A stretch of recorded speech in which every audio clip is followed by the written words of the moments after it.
Mi viejo sedán avanzaba por el camino de tierra rojiza y polvorienta en las afueras de la ciudad. En mi corazón había una pequeña alegría, una emoción contenida de madre que está a punto de ver a su hijo. Ya habían pasado 3 días desde que el muchacho empezó a trabajar en Rancho La Encantada, la finca de la familia de su esposa. Quería darle una pequeña sorpresa, llevarle un poco de calor de hogar. A lo lejos ya se veía el enorme portón de hierro del rancho. Las letras Rancho La Encantada, hechas de metal retorcido de manera exagerada, mostraban con orgullo la riqueza de los dueños. No entré directamente con el auto, lo estacioné bajo la sombra de un árbol de jacaranda, bastante lejos del portón para que nadie me notara. Iba a entrar caminando, para aparecer de repente frente a Esteban. Ya me había imaginado su cara de sorpresa y luego de alegría. Al acercarme al portón, de repente escuché unas risas y voces fuertes, algo estridentes, que venían del área de los establos. La curiosidad me pudo. Caminé más despacio y me escondí detrás de una de las columnas de piedra del portón. A través del hueco entre los barrotes de hierro macizo, miré con cuidado hacia adentro. Y entonces, la escena se me clavó en los ojos. Antes de continuar, revisa si ya te suscribiste al canal y cuéntanos desde dónde estás viendo este video en los comentarios. Nos encantaría saber hasta dónde llegan nuestras historias de venganza. Mi Esteban estaba parado en medio de un montón enorme de estiércol de vaca, con un olor asqueroso y penetrante. Su espalda delgada estaba encorvada, luchando por manejar una pala vieja. La camisa de rayas azules que traía puesta, la recordaba bien, era la camisa de la suerte que usó en su primera entrevista de trabajo después de graduarse, y ahora estaba empapada en sudor y sucia de lodo. Cada palada de estiércol parecía pesar toneladas, y sus brazos temblaban del esfuerzo. No muy lejos, bajo el alero, estaba mi nuera, Regina. Llevaba un conjunto deportivo de marca, y en la mano tenía un vaso con jugo frío. A su lado, un hombre que parecía el mayordomo y 2 empleados más, todos mirando a mi hijo como si estuvieran viendo una comedia. Regina dio un sorbo a su jugo y luego señaló directamente a su esposo. Su voz chillona retumbó. ¿Vieron? Ya se los dije, ese trabajo se le da mejor que nada. El mayordomo se soltó en una carcajada, una risa falsa y servil. Los otros 2 empleados también se sumaron, riendo fuerte con malicia y crueldad. Esteban se detuvo. Seguro que esa risa le llegó. Lentamente levantó la cabeza y su mirada fue a dar por casualidad hacia el portón. Y entonces nuestras miradas se cruzaron. Vi en sus ojos una sorpresa brutal que en segundos se transformó en una vergüenza imposible de esconder. Era la humillación de un hombre al ser visto por su propia madre en el momento exacto en que su dignidad era pisoteada sin piedad. Rápidamente volteó la cara, agachando la cabeza, pero ya era tarde. Alcancé a ver una lágrima caliente resbalando por su mejilla sucia de barro, dejando un rastro brillante. La pala se le cayó de las manos temblorosas y se estrelló contra el suelo duro. Me quedé paralizada. Sentía que la sangre en mis venas se había congelado. Sabía que el dolor físico que sentía en ese momento no era nada comparado con la tortura en su alma. Hubiera preferido que lo golpearan antes que ser visto así por mí. No grité, no corrí hacia él, solo di media vuelta y regresé en silencio al coche. Ya no escuchaba sus risas, ya no sentía el aroma de las flores de jacaranda, solo tenía grabada la imagen de la lágrima de mi hijo dándome vueltas en la cabeza. Me senté al volante y cerré la puerta de un golpe. La calma que sentía en ese momento era aterradora. Extendí la mano, tomé el celular, mis dedos se movieron rápido por la pantalla y se detuvieron en el nombre Lucía Vega. La llamada se conectó casi al instante.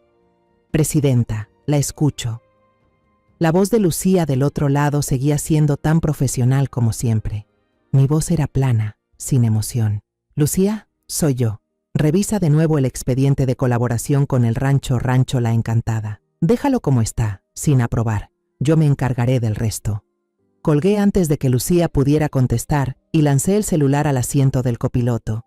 Me quedé quieta como una estatua, con las manos apretando el volante. Una madre puede aguantar cualquier humillación hacia ella, pero cuando el honor de su hijo es pisoteado, se convierte en una fiera dispuesta a destrozar a quien sea que se atreva a hacerle daño. Y hoy, ellos despertaron a esa fiera dentro de mí. Eché un vistazo al espejo retrovisor. El rostro que vi reflejado era el de Soledad Navarro, una maestra jubilada, una madre tranquila que había llevado una vida sencilla y sin sobresaltos. Pero esa imagen no era más que una fachada. Muy dentro de mí, la imagen que realmente veía era la de otra mujer. Los recuerdos me llevaron de vuelta a la oficina del último piso del edificio del Grupo Navarro, un espacio elegante con paredes de vidrio que dejaban ver toda la Ciudad de México. Recuerdo la sensación del bolígrafo Montblanc deslizándose sobre contratos de millones de dólares. Recuerdo la tensión sofocante en las reuniones con la junta directiva, donde cada decisión que tomaba podía cambiar el destino de miles de personas. Esa era mi verdadera identidad, la mujer que construyó la red de distribución de alimentos más grande del país empezando desde cero. Pero ese imperio nació de las cenizas de una tragedia. Aún tengo grabada en la memoria aquella mañana trágica, cuando Esteban tenía apenas 8 años. Mi esposo, Ricardo, el hombre más dulce y cálido que he conocido, se desplomó por un infarto justo en la cocina, mientras me preparaba una taza de café. Mi mundo se rompió en 1000 pedazos. Ricardo se fue, dejándome a cargo de nuestro pequeño hijo y una deuda enorme por la hipoteca de la casa. De ser una mujer dedicada al hogar, me vi obligada a convertirme en una guerrera. Empecé mi negocio vendiendo verduras desde la caja del viejo camión que Ricardo me dejó. Recuerdo las noches heladas en el mercado de la Merced. Recuerdo cuando los grandes comerciantes me hacían la vida imposible. Me tiraban el puesto, me miraban por encima del hombro como si fuera una viuda débil. Pero estaban equivocados. El dolor de perder a mi esposo y el amor por mi hijo me endurecieron el alma. De ese puestecito surgió una empresa distribuidora que poco a poco fue comprando a los mismos competidores que antes me despreciaban, hasta que fundé el Grupo Navarro. Cuando Esteban creció, decidí mantenerle en secreto todo lo que tenía. Compré una casita en Guadalajara y viví humildemente con la apariencia de una maestra retirada. No quería que mi hijo creciera como un niño mimado, ni que dependiera de la fortuna que yo había conseguido con tanto sacrificio. Quería que valorara el trabajo, que se valiera por sí mismo, que se convirtiera en un hombre con dignidad y carácter. Y no me defraudó. Recuerdo con claridad el día que lanzó su empresa de turismo, Turismo del Sol. Me senté en primera fila, dejando que las lágrimas de orgullo corrieran por mi rostro, mientras veía a mi Esteban en el escenario, lleno de confianza y pasión, hablando de sus sueños y proyectos. Fue el momento más feliz de mi vida. Luego, Esteban trajo a Regina a casa. Ese día, la muchacha llegó con una canasta de regalos caros, hablaba suave y se comportaba con mucha educación. No paraba de decir que nuestra humilde casa era acogedora y auténtica. Habló de la riqueza de su familia, pero siempre recalcó que amaba a Esteban no por su dinero ni por su estatus, sino por ser una persona buena y talentosa. Como madre, en mi corazón le di gracias al cielo por haberle mandado a mi hijo una esposa que parecía perfecta. Sonreí mientras les daba mi bendición en una boda lujosa que la familia de la novia decidió pagar por completo. Pero la felicidad no duró mucho. La pandemia del COVID-19 llegó como un tsunami y se llevó todo por delante. El turismo colapsó. Vi a mi hijo luchar desesperadamente. Primero fueron las llamadas cancelando tours una tras otra. Luego, las noches en vela frente a la computadora buscando una salida. Después, tuvo que vender su auto deportivo querido. Luego, la hermosa casa que construyó con tanto amor para su luna de miel. Un tiempo, Esteban y su esposa tuvieron que venirse a vivir conmigo. Fue entonces cuando empezaron a aparecer las primeras grietas. Aún recuerdo la cara de fastidio de Regina al tener que compartir un baño pequeño, o cómo fruncía la cara y empujaba disimuladamente el plato cuando yo cocinaba comida sencilla. Los halagos de antes desaparecieron, reemplazados por suspiros y quejas disimuladas. Al final, para no incomodarme más, Esteban decidió mudarse a un departamento barato. Para poder vivir, aceptó un trabajo cargando bultos en una bodega cerca de la zona industrial. Nunca olvidaré el día que pasé por ahí por casualidad. Vi a mi hijo con la espalda encorvada, cargando un costal de cemento, todo sudado. Me vio. Nuestros ojos se cruzaron solo un segundo. Luego él volteó la cara como si no me conociera. Sentí como si me clavaran un cuchillo en el pecho, pero no lo llamé. Respeté el último orgullo que le quedaba a un hombre que ya estaba en el suelo. Fue también cuando las palabras dulces de Regina se volvieron puro veneno. Las frases cariñosas fueron reemplazadas por reproches. Mira cómo estamos viviendo. Todo es por tu ineptitud. Esas palabras eran látigos invisibles dándole en su autoestima ya herida. Un domingo por la noche, hace unos meses, llegué emocionada con una olla de pozole calientito al departamento que alquilaban. Era un lugar pequeño y oscuro, un contraste triste con la casa llena de luz que alguna vez tuvieron. Regina abrió la puerta y su sonrisa desapareció en cuanto me vio. Miró la olla humeante en mis manos y frunció la nariz. «Mamá», me dijo, ya sin el tono dulce de antes, «la próxima vez no cocine esto, tiene mucha grasa, me hace mal a la piel». Me quedé helada. Ese pozole, antes, decía que era lo más rico del mundo, el sabor de la familia. Su rechazo no era solo por la comida, era como rechazar mi cariño, una forma de decirme que en su mundo ya no cabía lo sencillo mío. Solo pude forzar una sonrisa, decir que lo tendría en cuenta para la próxima y hacerme a un lado cuando vi a Esteban salir del cuarto con ojeras por el cansancio. No quería que mi hijo se preocupara más, ya tenía bastante. Pero la actitud de Regina era solo una brisa comparada con la tormenta de humillaciones de sus padres. Recuerdo una de las pocas cenas en Rancho La Encantada, una noche donde ingenuamente pensé que sería una oportunidad para acercarnos. Desde que entré a esa casa lujosa me sentí fuera de lugar.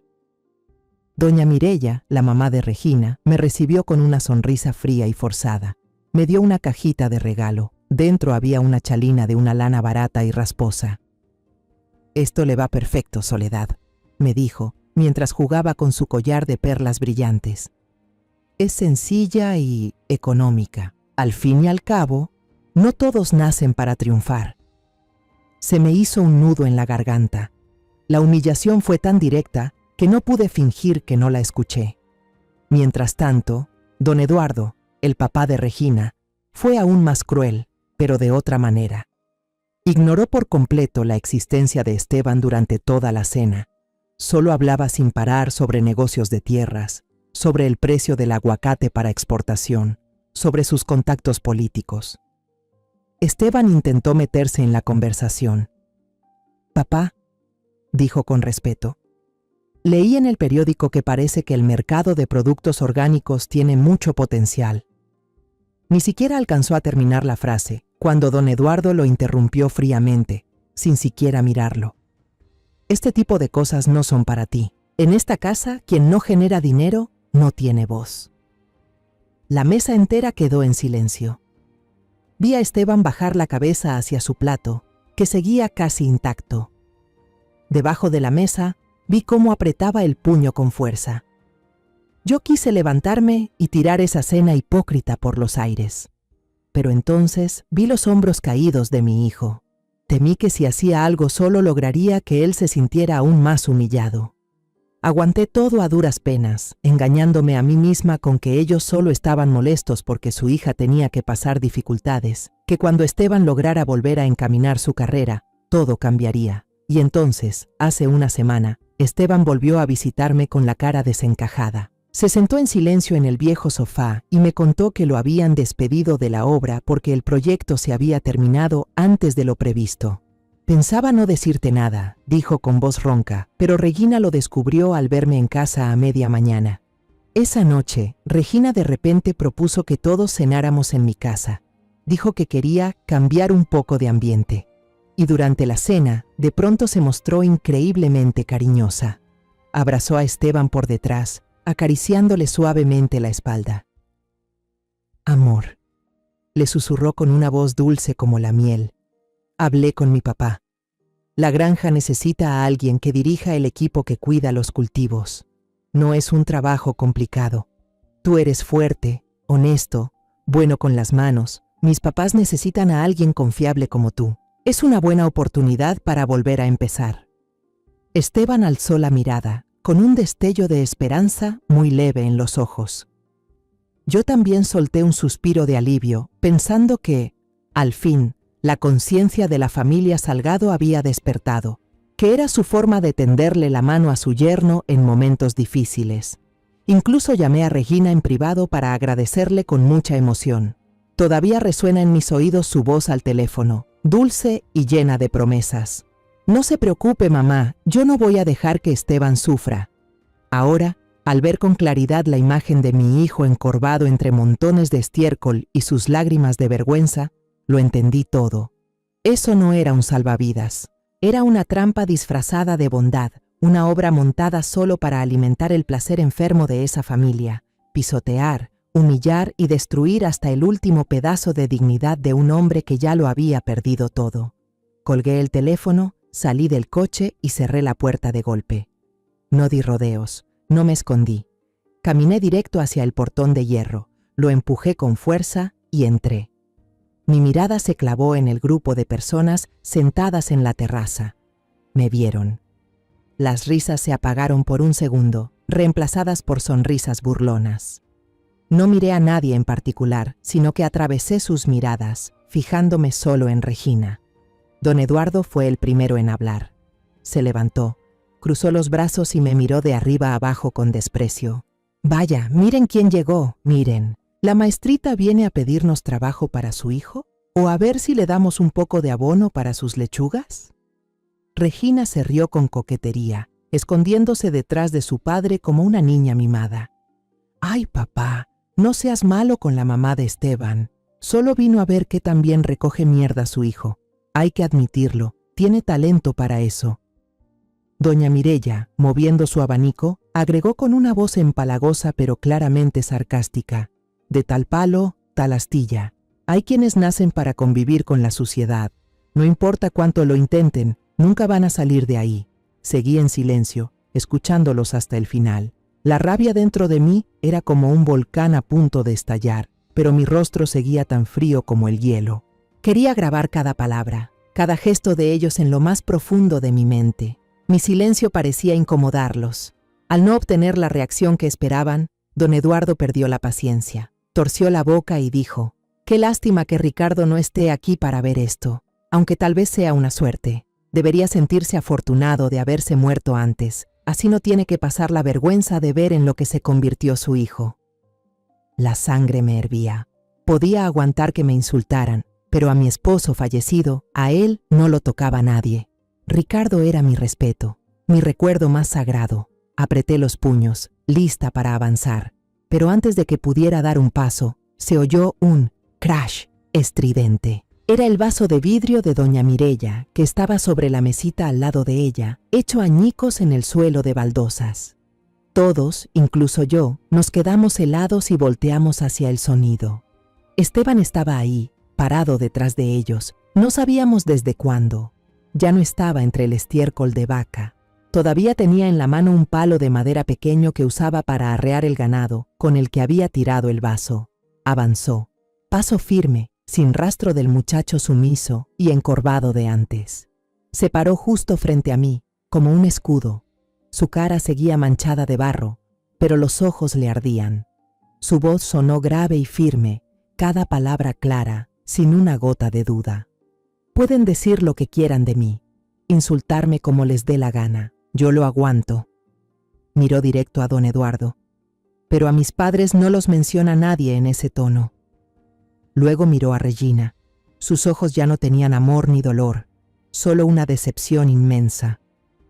Alguna vez pensé que el amor sincero podía superar cualquier problema material, pero me equivoqué. Aquí no hay amor, solo arrogancia y maldad disfrazadas de dinero.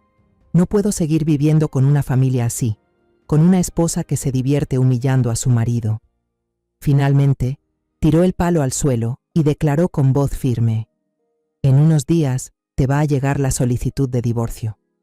Terminó de hablar y no los miró más. Se dio la vuelta y me tomó la muñeca con decisión. «Vámonos, mamá». Dimos la espalda y nos fuimos. Detrás, el silencio atónito fue reemplazado por unas carcajadas burlonas aún más locas que antes. Escuché a don Eduardo gritar lleno de rabia: «¡Lárguense! ¡Inútil! A ver cuánto duran sin los Salgado. Ya veremos cómo vienen arrastrándose a pedir perdón». Estaban convencidos de que habían ganado. Pensaban que sus amenazas nos iban a hacer temblar. No sabían que, en el momento en que Esteban se levantó para defenderme, Para defender el honor de su padre, él dejó de ser un fracasado. No solo me sacó de ese lugar inmundo, se sacó a sí mismo del pantano de la inseguridad y la culpa. Se volvió a encontrar consigo mismo. Durante todo el camino de regreso, desde el rancho hasta la casita en Guadalajara, los dos íbamos en silencio. Esteban conducía concentrado, con las manos apretando el volante hasta ponerse blancas, la mandíbula tensa, la mirada fija al frente. Yo, sentada al lado, miraba por la ventana en silencio, pero en mi cabeza, los planes ya se estaban armando paso a paso. Cuando el coche se detuvo frente a nuestra casa vieja y desgastada, Esteban no bajó de inmediato. Apagó el motor y luego me miró directo a los ojos. Bajo la luz amarillenta del farol, vi con claridad el arrepentimiento y el dolor en sus ojos. «Mamá, lo siento». Su voz era ronca. «Fui muy tonto. Te hice pasar esa humillación conmigo».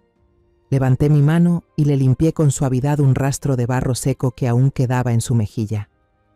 «No es tu culpa, Esteban», dije, con la voz lo más calmada posible, aunque por dentro estaba hecha un torbellino. «No eres tonto, solo eres demasiado bueno.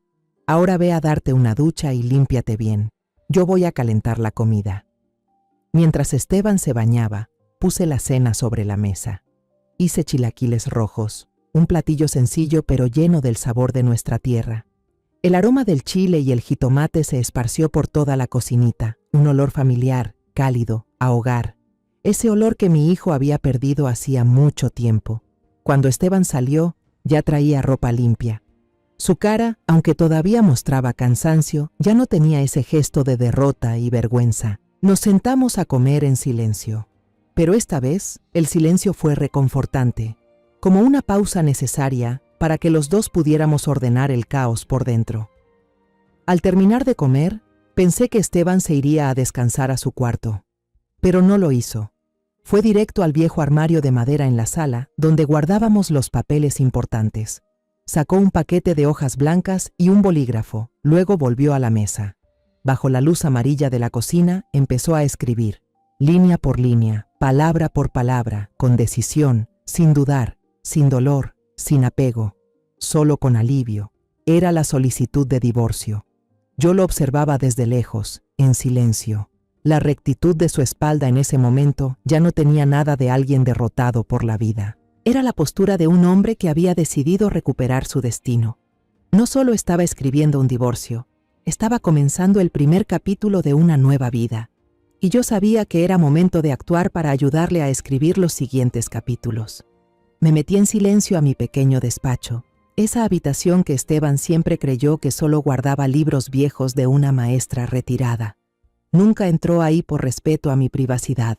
Cerré la puerta con cuidado, me senté frente al viejo escritorio de roble y saqué la laptop que siempre estaba escondida bajo una pila de periódicos.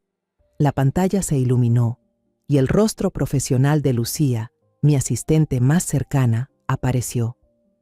Ella no preguntó nada sobre la llamada repentina de la tarde. Me conoce, así que solo esperó en silencio las instrucciones. «Lucía», dije con voz firme y fría. Era la voz de la presidenta del Grupo Navarro, no de la maestra Soledad. «El borrador del contrato con Rancho La Encantada. Revísalo. Agrégale una cláusula de exclusividad para proveer todos los productos agrícolas durante 5 años, con un precio 15% más bajo que el del mercado. Haz que parezca una ganga caída del cielo». Lucía frunció ligeramente el ceño, algo raro en ella. Sabía que yo nunca ofrecía condiciones tan generosas, pero no preguntó. «Entendido, presidenta. Lo redactaré y se lo enviaré esta misma noche». «Bien», continué lanzando el segundo anzuelo. «Y prepara un comunicado de prensa. Quiero que todo México se entere de esta alianza histórica entre el Grupo Navarro y un rancho familiar tradicional como Rancho La Encantada. Por último, organiza una ceremonia de firma bien formal en el Hotel Four Seasons. Invita a todos los medios más importantes».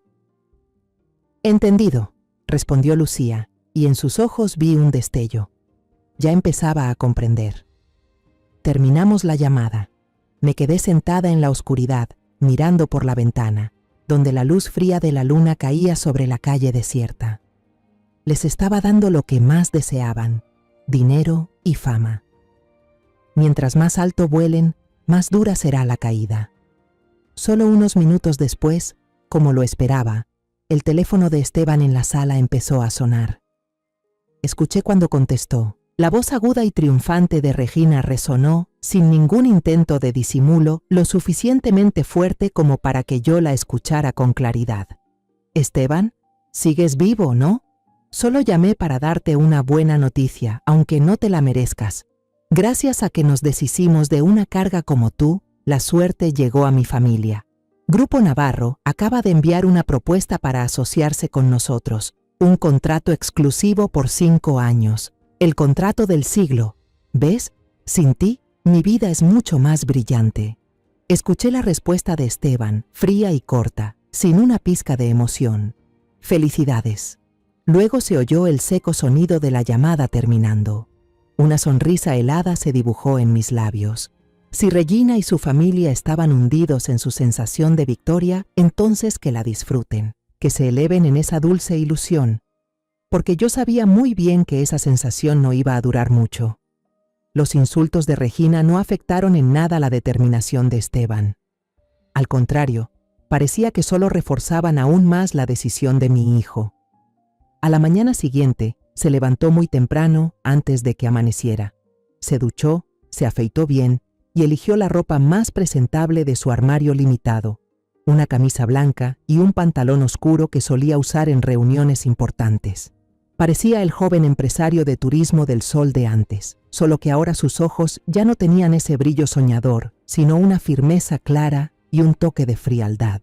Mientras yo preparaba café en la cocina, él se acercó con los papeles del divorcio ya llenos en la mano. «Voy directo al rancho para que Regina lo firme», dijo con voz tranquila. «Quiero terminar con esto de una vez, mamá. Dejarlo limpio y claro». Yo solo asentí y le pasé una taza de café caliente. «Estás haciendo lo correcto. No dejes que el pasado te detenga». Unas horas después, Esteban regresó. Su rostro no mostraba alegría ni tristeza, solo una expresión de alivio extraña, como si se hubiera quitado un peso de encima que llevaba desde hacía mucho tiempo. Entró en la casa y dejó los papeles del divorcio, ya firmados con una firma desganada de Regina, sobre la mesa. «Ya está, mamá». Me senté frente a él y le serví un vaso de agua. ¿Dijo algo? ¿La muchacha? Esteban se sentó, mirando a lo lejos por la ventana, donde los primeros rayos del sol brillaban. No dudó ni un segundo. Tomó el bolígrafo y firmó enseguida, hasta se rió y dijo que ya debería haberlo hecho hace tiempo. Se detuvo, con una sonrisa amarga en los labios. «Lo admitió todo, mamá. Dijo que aceptó casarse conmigo solo porque vio que la empresa Turismo del Sol iba en ascenso, y porque yo era un joven empresario reconocido, que podía ayudar a su familia a hacer más contactos. Ahora que ya no tengo nada, ya no tiene razón para seguir fingiendo ser una buena esposa». Hasta se puso a presumir del contrato con Grupo Navarro, diciendo que ese sí era el nivel que le correspondía. Extendí la mano por encima de la mesa y apreté la suya, que estaba apenas apoyada. «Todo esto va a pasar». «Lo sé», respondió, y sus ojos volvieron a mirarme, claros y tranquilos.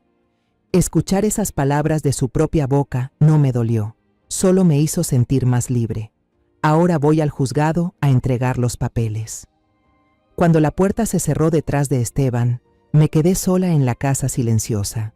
El alivio de mi hijo era el mayor impulso para mí. Ya era hora de limpiar lo que quedaba de esta basura.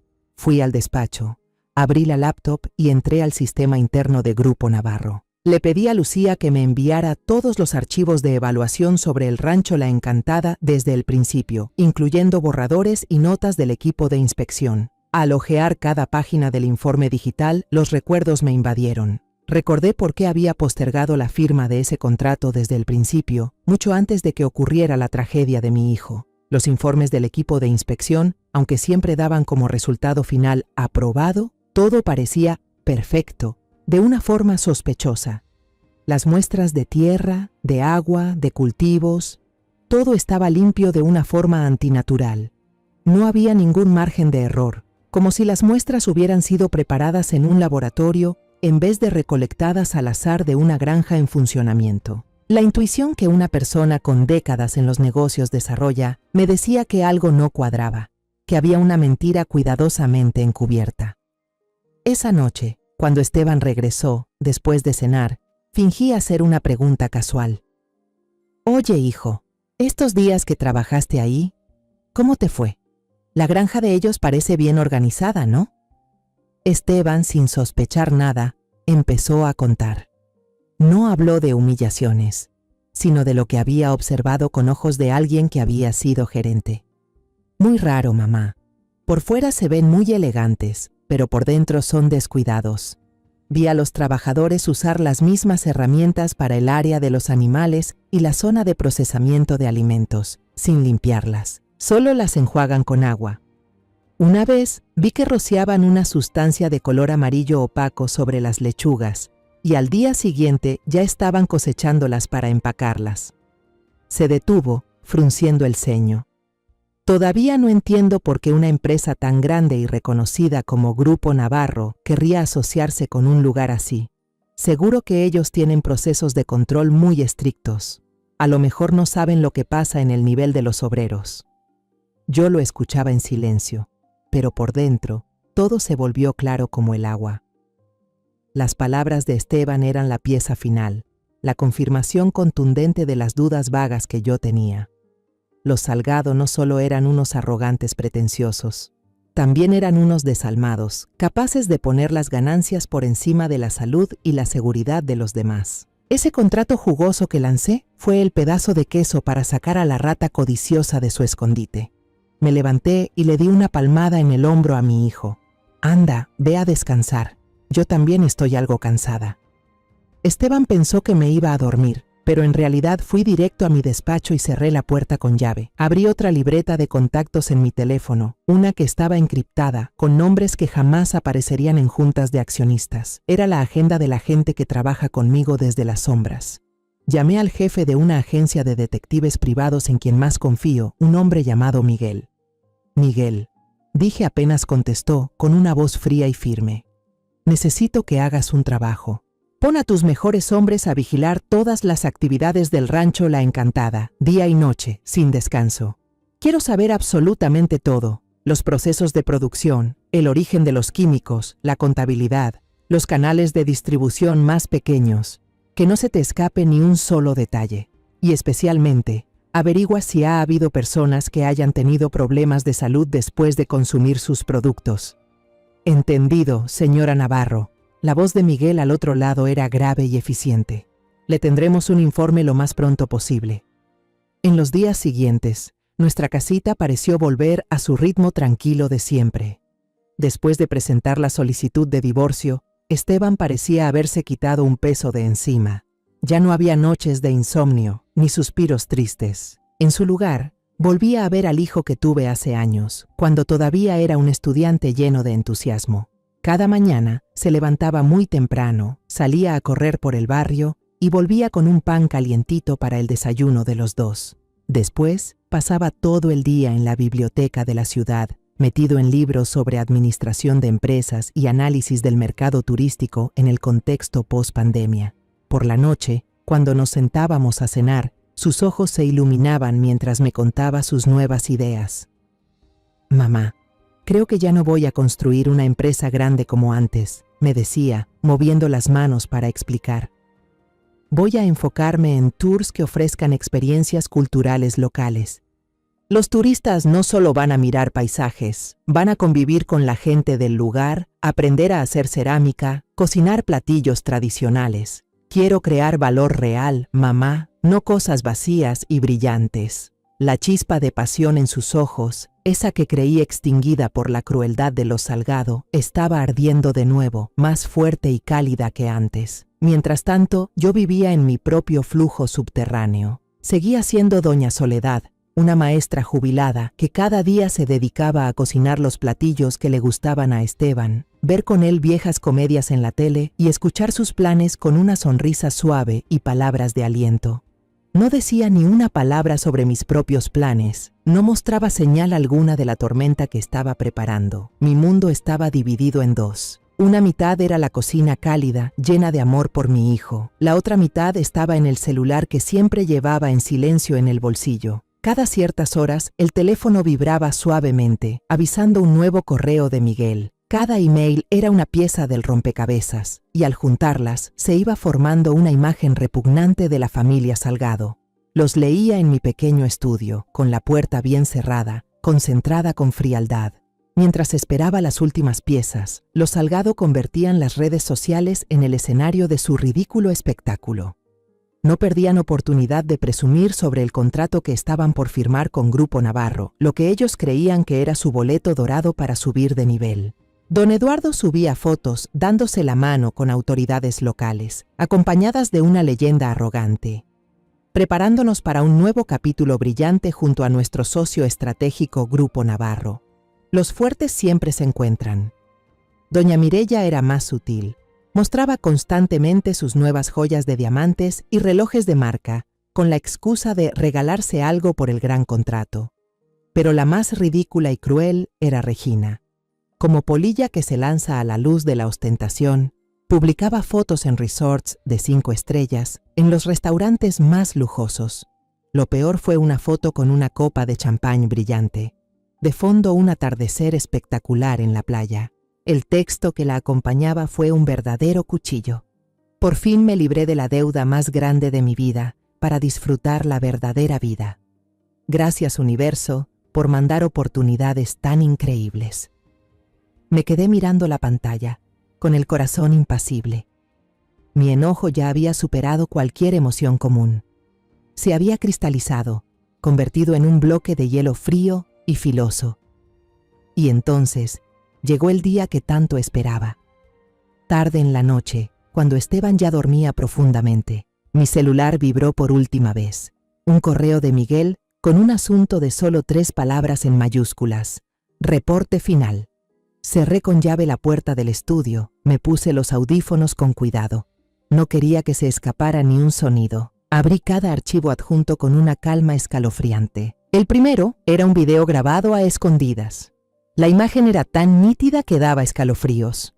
Los trabajadores del rancho La Encantada estaban usando una manguera conectada a un canal estancado y sucio para lavar lechugas y tomates. Después, los empacaban con toda tranquilidad en bolsas de plástico con el logo que decía «Limpio en seguro». Sentí que el estómago se me retorcía. El segundo archivo era aún peor. La cámara oculta estaba en la zona de los corrales. Un cerdo yacía jadeando, tosiendo fuerte. Apareció el mayordomo, el mismo que se burló de mi hijo. Hizo una señal y otro trabajador se acercó a inyectarle un sedante muy fuerte al animal. El cerdo convulsionó un momento y luego quedó inmóvil, con un aspecto más tranquilo, listo para ser llevado al matadero como si fuera un producto saludable. Luego venía una serie de fotos de barriles con pesticidas prohibidos, escondidos detrás de una bodega desvencijada. Había también copias de facturas y documentos que mostraban cómo estaban distribuyendo esas verduras y carnes contaminadas en mercados populares bajo otro nombre, vendiéndolas a precios bajísimos. Miguel también adjuntó un análisis financiero preliminar. Flujos de dinero sospechosos iban directo a cuentas personales de don Eduardo y Regina, mientras que los reportes de reinversión en el rancho estaban llenos de cifras falsas. Pero fue el último archivo lo que me rompió el alma. Era el expediente de 3 familias. 3 familias humildes que terminaron hospitalizadas por intoxicación alimentaria severa después de comer carne de cerdo comprada en uno de esos mercados. Tuvieron que vender lo poco que tenían para poder pagar el tratamiento de sus hijos y, por supuesto, no contaban con dinero ni influencia suficiente para emprender una demanda contra un poder como los Salgado. Me quedé inmóvil frente a la pantalla, con los audífonos todavía transmitiendo los sollozos de una madre en la grabación de la entrevista. La rabia que sentía se mezcló con un dolor insoportable. Ya no se trataba de vengar la humillación de mi hijo. Se trataba de justicia para esas personas inocentes, personas que estaban pagando con su salud, incluso con sus vidas, por la avaricia y crueldad de los Salgado. Ya no me temblaba la mano. Con calma, copié todos los archivos a una memoria USB negra, pequeña. Creé una copia de respaldo en un servicio en la nube con máxima seguridad, Luego borré todos los rastros del computador. Guardé la USB en una cajita de terciopelo para joyas. Después me acerqué al cuadro de paisaje colgado en la pared. Abrí la puerta de la caja fuerte secreta y coloqué la caja adentro. El arma ya estaba lista. Solo quedaba esperar el día del gran final. El día del juicio por fin había llegado. Los medios llevaban toda la semana hablando del evento, presentándolo como un impulso para el sector agroalimentario del país. La ceremonia, como era de esperarse, se organizó en el Hotel Four Seasons, uno de los lugares más lujosos de Ciudad de México, el escenario perfecto para la obra que había preparado con tanto cuidado. Esa mañana elegí un vestido de seda azul marino, de corte sencillo pero confeccionado con precisión, que transmitía una elegancia discreta. Me maquillé ligeramente, recogí el cabello en un moño sobrio, parecía una maestra jubilada invitada a un evento importante. Salí a la sala, donde Esteban leía un libro. «Esteban, hijo», le hablé con suavidad. Una vieja amiga mía, que ahora trabaja en Grupo Navarro, se enteró de que ando triste por lo tuyo y tuvo el detalle de darme 2 invitaciones para la ceremonia de hoy en la tarde. ¿Me acompañas? Hace mucho que no salimos los dos, puede que nos despeje un poco. Y quién sabe, quizá hasta surja una oportunidad de trabajo. Esteban levantó la vista, frunciendo ligeramente el ceño. «Mamá, no quiero verles la cara». Su voz se volvió más grave, cargada aún del dolor. Me acerqué, me senté a su lado y le tomé la mano. Mi mano áspera le transmitía algo de calor. «Mamá lo sabe, pero no tienes que mirarlos, solo tienes que venir conmigo. No quiero ir sola a un lugar con tanta gente, me voy a sentir muy fuera de lugar».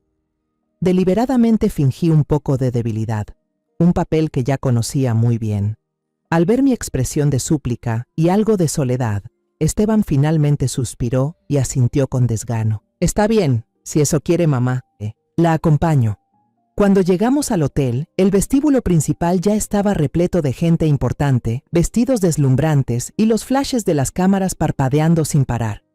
En medio de ese ambiente lujoso, nosotros dos con ropa sencilla nos veíamos algo desentonados. Pero a mí no me importaba. Mis ojos dieron una vuelta rápida por el lugar y se detuvieron en Lucía. Estaba parada en la entrada, con un traje gris de oficina que imponía respeto, hablando con el equipo de seguridad. Nuestras miradas se cruzaron por un momento. Ella asintió con discreción, una señal de que todo seguía según lo planeado. Me giré y le susurré a Esteban. «Hijo, busca un lugar donde esperarme, ¿sí? Ya vi a mi amiga, voy a saludarla un ratito». Sin esperar respuesta de Esteban, me dirigí rápidamente hacia el pasillo del personal. Lucía entendió la señal, terminó su conversación y me siguió manteniendo una distancia prudente. Ya fuera del alcance de las miradas, me detuve. «¿Todo listo, Lucía?», pregunté, con un tono firme, propio de una líder. «Todo listo, presidenta», respondió Lucía con voz profesional. El equipo técnico ya fue avisado del cambio de archivo a última hora. Están esperando su orden. Esta es su tarjeta de acceso. Con esto nadie la va a molestar. Me entregó una tarjeta blanca sin ninguna marca especial. La tomé, asentí y fui directo hacia la sala técnica al final del pasillo. La puerta se abrió y dentro había un joven técnico sentado frente a una serie de pantallas, con los ojos pegados a los datos. Se sobresaltó al verme. Le mostré la tarjeta y le hablé con el tono de una alta directiva. «Vengo de parte de la organización. Revisa el archivo principal de la presentación del evento». Él echó un vistazo a la tarjeta, leyó la frase «Supervisión de evento de alto nivel» y empezó a asentir rápidamente.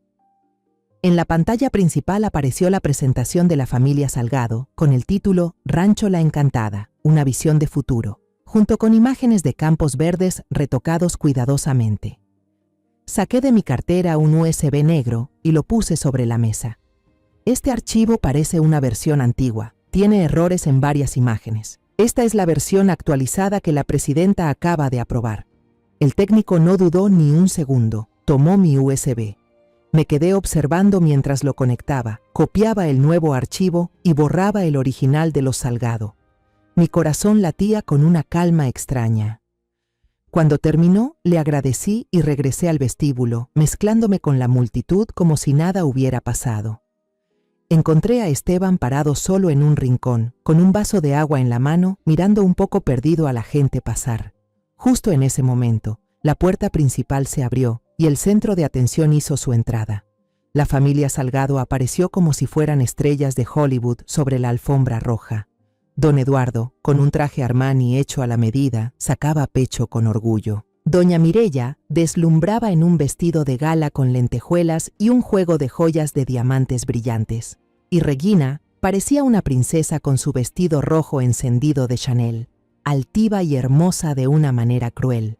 Su mirada, afilada como una navaja, recorrió la multitud y se detuvo justo donde estábamos nosotros. Una sonrisa burlona se dibujó en sus labios mientras jalaba a sus padres del brazo y se dirigía directo hacia mi hijo. «Oh, pero miren quién llegó», dijo Regina con tono sarcástico, lo suficientemente fuerte para que todos alrededor escucharan. «¿El fracasado también vino a la fiesta del exitoso? ¿Viniste a aprender cómo hacer dinero, Esteban? ¿O viniste a pedir trabajo limpiando el lugar?» Don Eduardo miró a Esteban de pies a cabeza con un desprecio evidente. Luego se volteó hacia mí. «Usted debería enseñarle a su hijo a elegir bien dónde pararse, señora maestra. Este lugar no es para los que solo saben recoger estiércol de vaca». Esteban apretó con fuerza el vaso de agua en su mano hasta que los nudillos se le pusieron blancos. Vi cómo apretaba la mandíbula, pero no dijo nada. Solo me miró, con una expresión que parecía decir: «¿Por qué me trajiste aquí para soportar esta humillación otra vez, mamá?» Yo, con calma, puse mi mano sobre su brazo y lo apreté con suavidad. Un gesto que era a la vez para tranquilizarlo y con un significado más profundo. «Solo un poco más de paciencia, hijo». Justo en ese momento, las luces del salón se atenuaron, quedando solo la iluminación del escenario. El presentador, vestido con un smoking elegante, salió al escenario con voz fuerte y clara, presentando la colaboración histórica entre Grupo Navarro y Rancho La Encantada. Las luces del escenario se enfocaron y don Eduardo Salgado, con su mejor apariencia, subió al podio. Su rostro mostraba una satisfacción sin disimulo, con una sonrisa ensayada cientos de veces frente al espejo. Carraspeó, disfrutando el momento en que cientos de personas lo miraban con admiración. «Damas y caballeros, distinguidos invitados, colegas de la prensa», comenzó con voz orgullosa. «Hoy es un día trascendental, un hito en la evolución del agro mexicano. Rancho La Encantada, con su larga tradición familiar y un compromiso inquebrantable con la calidad, se honra en unir fuerzas con el prestigioso Grupo Navarro para llevar los productos más puros de nuestra tierra a cada hogar. Para que puedan conocer mejor nuestro recorrido y esfuerzo, les invito a ver un breve video». Al terminar, hizo una señal imponente hacia la cabina técnica. El gran salón quedó en completo silencio. Todas las miradas, incluyendo la mía y la de Esteban, se centraron en la pantalla gigante detrás del escenario. Yo estaba entre la multitud, al lado de mi hijo, sintiendo cómo mi corazón comenzaba a latir un poco más rápido. No por miedo, sino por la espera. La bestia dentro de mí había dormido demasiado tiempo. Era hora de que rugiera. La pantalla se encendió. Pero en lugar de los campos verdes bañados de sol o el ganado gordo pastando plácidamente como todos esperaban, la primera imagen fue la de un chiquero sucio, lleno de lodo. Un cerdo flaco, en los huesos, yacía en el suelo, tosiendo con dificultad, respirando con esfuerzo. Luego, un obrero con el rostro sin expresión se acercaba y le inyectaba una medicina directamente en el cuello.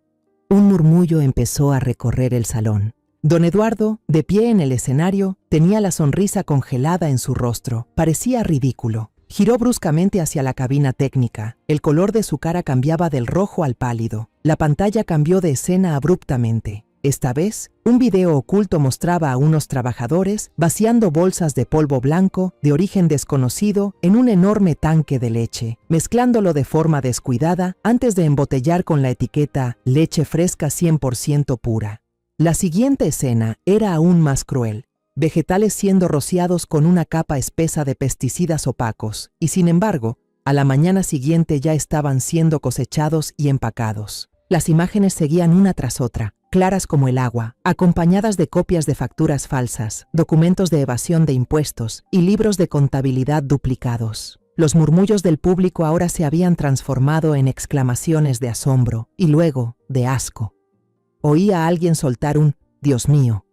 Los reporteros, como tiburones oliendo sangre, apuntaron de inmediato sus cámaras y lentes hacia la pantalla y hacia la familia Salgado, que estaba paralizada en la fila de honor.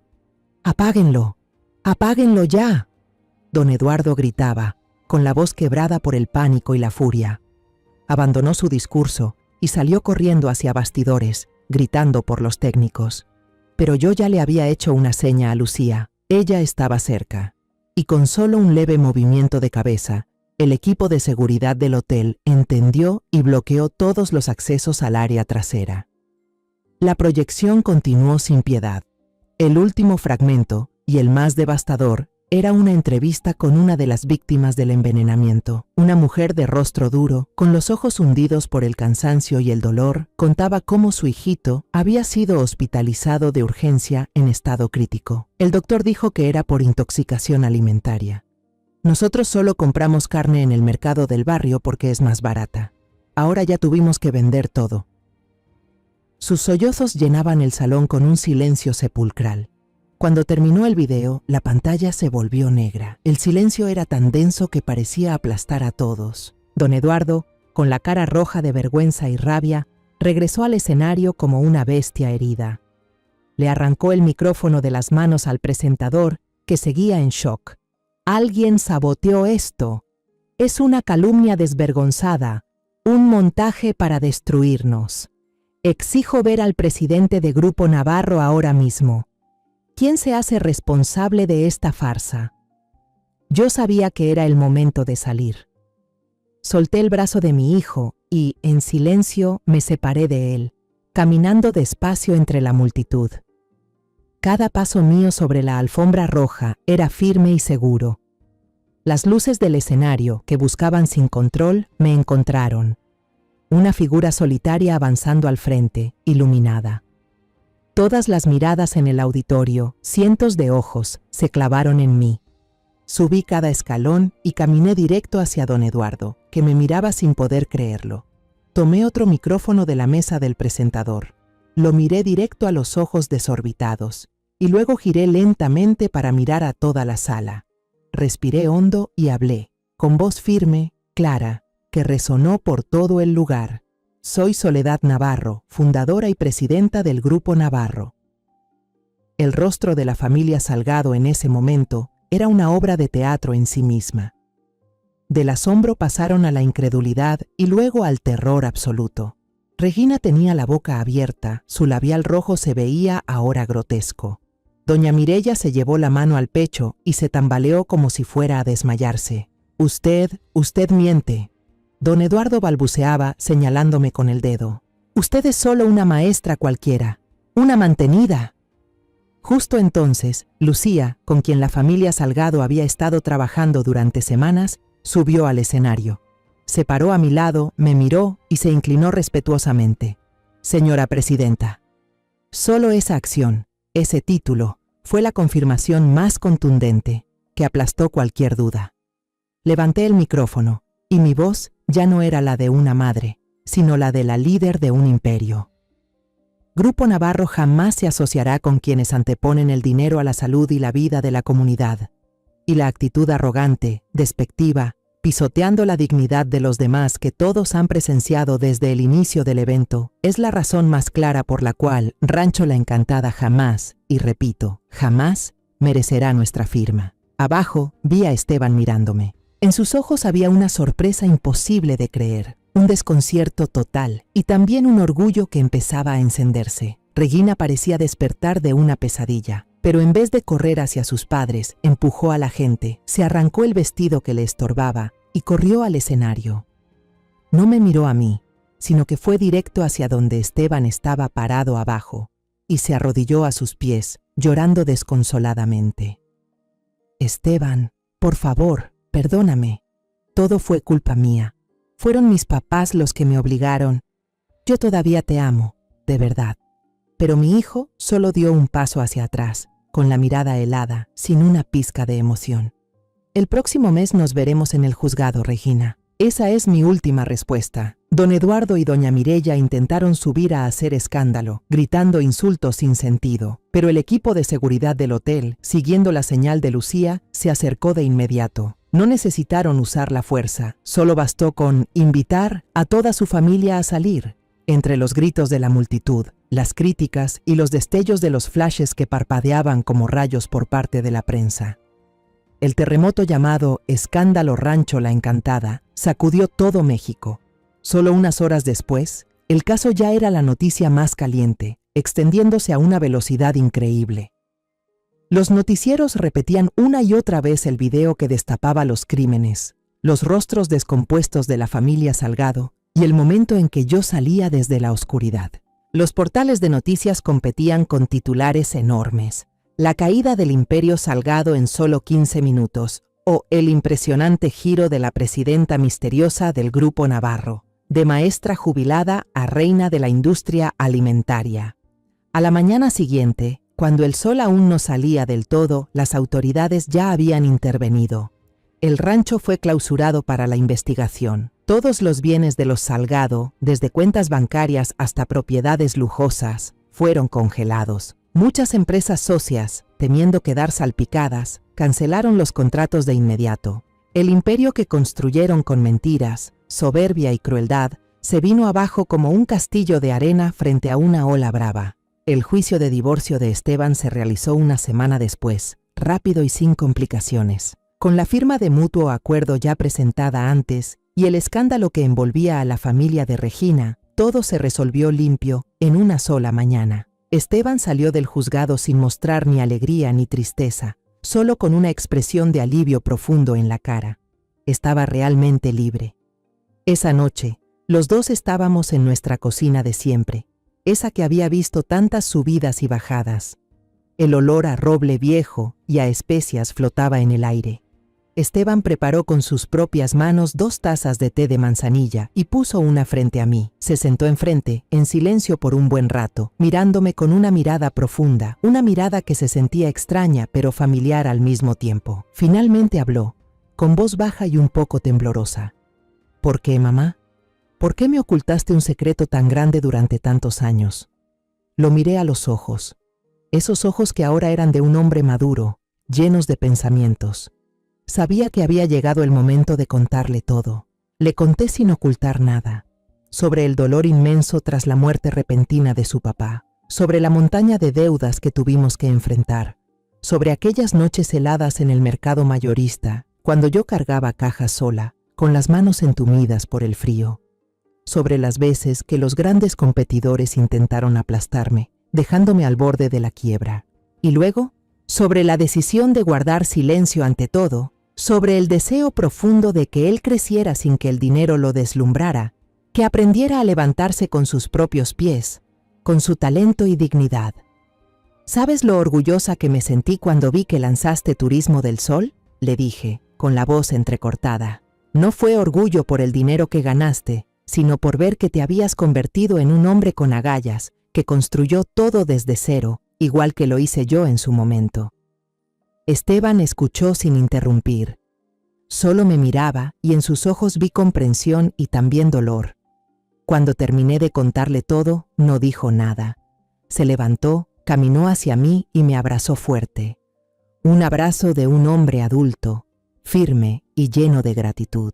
Ya no era el abrazo de un niño buscando refugio, sino el de un compañero de vida. Gracias, mamá, me susurró al oído, entre el cabello. Ya entendí. Si no fuera por la educación y las pruebas que me dejaste enfrentar, tal vez me habría rendido ante los Salgado y habría quedado siendo un cobarde, alguien que solo sabe agachar la cabeza ante las humillaciones.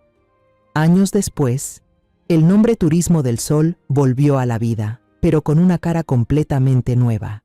Esteban reconstruyó la empresa, sin perseguir la escala ni las ganancias llamativas. Se enfocó en tours sostenibles, que trajeran beneficios económicos directos a las comunidades locales, y que ayudaran a conservar la cultura y el medio ambiente. Turismo del Sol se convirtió en una de las empresas turísticas más respetadas de México, no por ser la más grande, sino por los valores que representaba. Yo, por mi parte, seguí dirigiendo Grupo Navarro, pero ya no cargaba con todo sola. Oficialmente nombré a Lucía como vicepresidenta. Ella se lo había ganado por completo. La prensa a veces nos llamaba, a Esteban y a mí, el dúo imbatible del mundo empresarial mexicano, cada vez que salíamos juntos en los periódicos o en foros económicos. No sabían que nuestra fuerza no venía del dinero, sino de la comprensión y el amor incondicional. A veces, sentada en la sala de juntas elegante, entre cifras y gráficas, me acordaba de aquella tarde de sol fuerte en el rancho. No lo niego, en el fondo, una parte de mí actuó por querer vengarse, por querer ver pagar a quienes pisotearon a mi hijo. Pero cuando lo veía ahora, parado con seguridad frente a la directiva de Grupo Navarro, presentando un plan para desarrollar el turismo agrícola, entendía que lo que yo realmente buscaba era mucho más grande. No quería solo venganza, quería devolverle el honor a mi hijo, ese niño que crié con todo mi amor y también con toda mi exigencia. Devolverle el honor al esposo fallecido que tanto amé, el que estaría sonriendo orgulloso al ver que su hijo se había convertido en un verdadero hombre. Y al final, devolverme el honor a mí misma, una mujer, una madre, que hizo todo lo posible por proteger lo más sagrado que tenía. Si alguna vez te han menospreciado por tu origen, si te han insultado por no tener dinero, o si has visto cómo destruyen la dignidad de alguien que amas, recuerda que no estás sola. Yo también pasé por eso, pero justo en el momento en que me sentí más débil fue cuando redescubrí quién era de verdad, una madre, una guerrera y la autora de una historia de venganza que no necesitó cuchillos ni sangre, sino inteligencia, constancia y un corazón que no se rinde jamás. No cuento este camino para que me admiren ni me aplaudan. Lo cuento para que quienes están sufriendo encuentren el valor de levantarse. No dejes que otros definan tu valor. No te calles cuando la verdad necesita salir a la luz. Usa el dolor para construir tu fuerza. Y si ahora estás en el fondo, acuérdate, todavía puedes levantarte y recuperar tu voz desde este mismo momento. La historia que acabas de escuchar ha cambiado los nombres y lugares para proteger la identidad de los involucrados.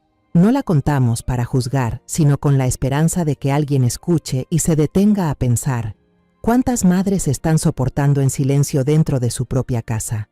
De verdad me pregunto, si tú estuvieras en mi lugar, ¿qué harías? ¿Te quedarías callada para no causar problemas o tendrías el valor de enfrentar todo para recuperar tu voz? Quiero saber tu opinión sobre esta historia de historias que duelen o cualquier sugerencia para mejorar nuestro contenido. Dios siempre bendice y estoy segura de que el coraje nos llevará a días mejores. Ahora, en la pantalla final, te dejaré 2 de las historias más queridas del canal. Creo que te van a sorprender. Gracias por haberte quedado conmigo hasta este preciso momento.